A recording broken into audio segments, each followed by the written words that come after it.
Hi friends, welcome to our channel. இது வந்து என்னோடய ஃபஸ்ட்டு வீடியோவில் ஸ்லீவ் கட்டிங், ப்ளவுஸ் கட்டிங் எப்படின்னு பார்க்கலாம். ப்ளவுஸில் ஃபஸ்ட்டு ஸ்லீவ் கட்டிங்க்கு ஃபஸ்ட்டு வந்து ஃபேப்ரிக்கை 4 ஃபோல்ட் பண்ணிக்கணும். ஃபோல்டிங் வந்து நம்ம பக்கம் இருக்கணும். ஃபஸ்ட்டு வந்து எக்ஸ்ட்ரா பீஸ் இருக்கா அப்படின்னு சொல்லிட்டு கீழே வந்து ஸ்ட்ரைட் லைன் போட்டுக்கணும். எக்ஸ்ட்ரா இருந்துச்சு அப்படின்னா, க்ராஸாக இருந்துச்சு அப்படின்னா அதுக்கு ஸ்ட்ரைட் லைன் போட்டு அதுக்கு மேலே வந்து 1.5 இன்ச்சு கொடுக்கணும். 1.5 இன்ச் எதுக்கு அப்படின்னா மடித்து தைக்கிறதுக்காக ஸ்லீவுக்கு. அதை வந்து ஸ்ட்ரெயிட் லைன் பண்ணிக்கணும். ஸ்ட்ரெயிட் லைன் போட்டுட்டு அதுக்கப்புறம் வந்துட்டு மேலே ஒரு 1/2 இன்ச் கொடுக்கணும். எதுக்கு 1/2 இன்ச்சுனால் ஸ்லீவும் ப்ளவுஸும் ஜாயின் பண்ணணும். அதுக்காக வந்துட்டு இங்கே கீழேயே மேலே கொடுக்காம கீழேயே வந்து அந்த 1/2 இன்ச் கொடுத்துக்குறோம். அதுக்கப்புறம் ப்ளவுஸை எடுத்துகிட்டு எல்லாம் கரெக்டாக இருக்கான்னு செக் பண்ணோம். அதுக்கப்புறம் வந்து ப்ளவுஸை வந்து கீழே வந்து ஈக்குவலாக மடித்து கரெக்டாக வச்சு, அது வந்து கொஞ்சம் முன்ன பின்ன இருக்குது, இதை வந்து ஈக்குவலாக கரெக்டாக வச்சு அட்ஜஸ்ட் பண்ணிட்டு கீழே வந்து ஒரு மார்க்கிங், அதாவது ஸ்லீவ் ரவுண்டுக்கிட்ட ஒரு மார்க்கிங். அடுத்தது ஸ்லீவ் லென்த்தை எந்த சுருக்கம் எல்லாமே நீட்டாக எடுத்து விட்டுட்டு அந்த இடத்துல ஒரு மார்க்கிங் கொடுக்கணும்.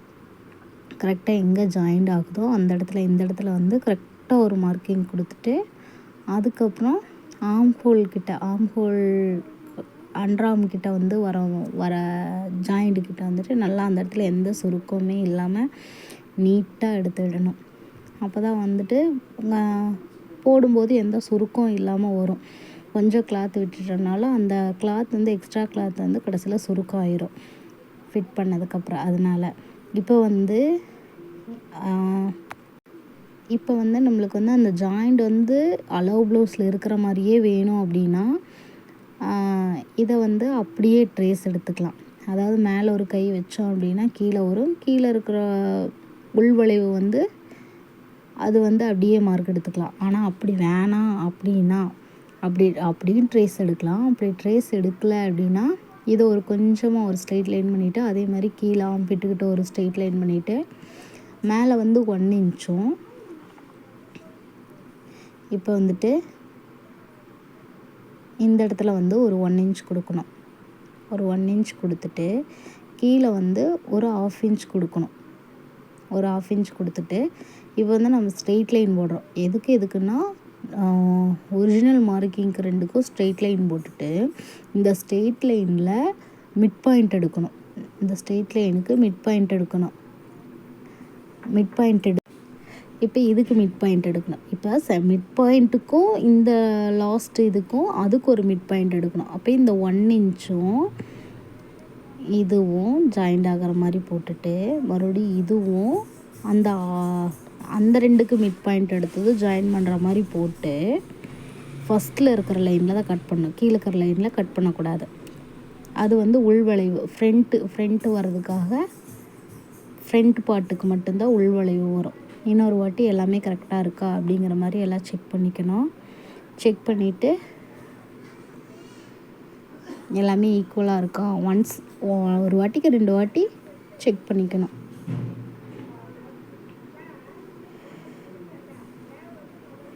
செக் பண்ணிட்டு சைடில் வந்து 1.5 இன்ச் வந்து விடணும் நம்ம.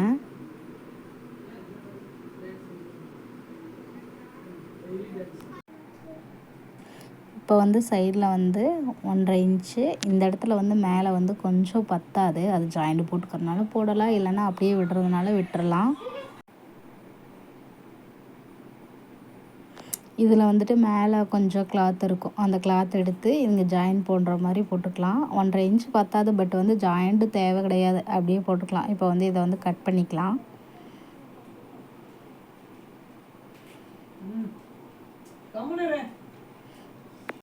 கொஞ்சம் பேக்ரவுண்ட் நாய்ஸ் கேட்கும், அதை வந்து அட்ஜஸ்ட் பண்ணிக்கோங்க. இனி போக வந்து நான் வந்து கரெக்ட் பண்ணிக்கிறேன்.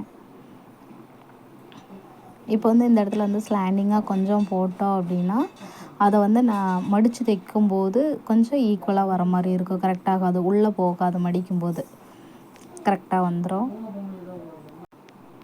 கொஞ்சம் ஸ்லாண்டிங்காக கட் பண்ணி கட் பண்ணிட்டோம் அப்படின்னா ஸ்லாண்டிங்காக வரைஞ்சி கட் பண்ணிட்டோன்னா மடிச்சு அடிக்கும்போது கொஞ்சம் கரெக்டாக வர மாதிரி இருக்கும்.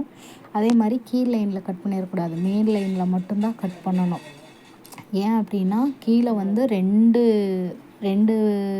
4 ஃபேப்ரிக்காக இருக்குது, 4 மடிச்சிருப்போம். 2 விட்டு 2ல் மட்டும்தான் உள்வளைவு கட் பண்ணணும், அதாவது ஃப்ரண்ட்டுக்கு மட்டும்தான் வரணும். அதுக்காக இப்போ வந்து சென்டர் நாச் பண்ணிக்கலாம். சென்டரில் ஒரு நாச்சு, அதே மாதிரி இந்த இடத்துல அந்த 1.5 இன்ச் கரெக்டாக வர இடத்துல ஒரு நாச்சு.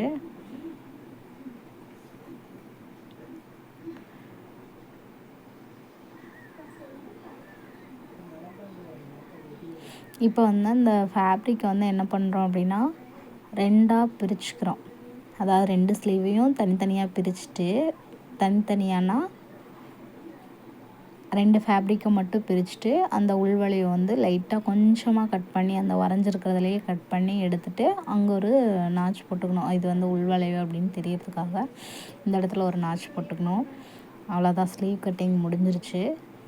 தைக்கும்போது ஃப்ரண்ட் சைடு வந்து இந்த உள்வளைவு கட் பண்ணது வர மாதிரி வச்சு இந்த வீடியோ பிடிச்சிருந்தா இந்த வீடியோ லைக் பண்ணுங்கள், கமெண்ட் பண்ணுங்கள், ஷேர் பண்ணுங்கள். ஃபஸ்ட் டைம் வீடியோ போட்டிருக்க சப்ஸ்கிரைப் பண்ணுங்கள் இந்த சேனலை. Thank you friends.